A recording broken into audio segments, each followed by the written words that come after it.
Officer Monica McCoy is comforting the widow of Austin police officer Billy Speed on a day of remembrance and sorrow. 50 years ago, a bullet hit Officer Speed shortly after he arrived on campus. Jeannie Speed Schoen was 21 at the time and had been married for just over 2 years. We had a wonderful life, but to this day, it's still hard.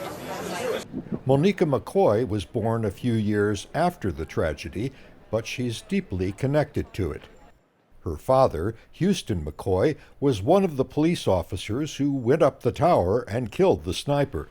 She now works nightly patrols in the same area that her father did. When I'm patrolling my beat, I don't think about it every single night. From time to time I think about it. I look up in it in amazement at what happened there, in sorrow in what happened there.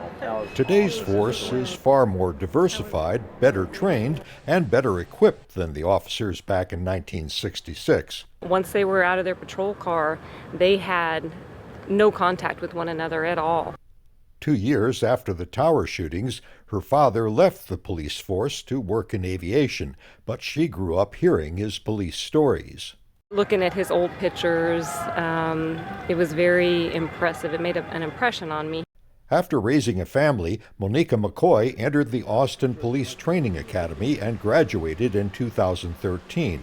Unfortunately, her father had died a year earlier. In 2006, she helped organize a reunion of the officers who played a role in ending the killing, none of whom liked being called a hero. My father always said if there was one hero that day, there were 1,000 heroes that day. He was simply a police officer doing his job. He always said he was just at the right place, at the right time, with the right weapon. She says the most important part of police work is helping people and protecting citizens, something else she learned from her father.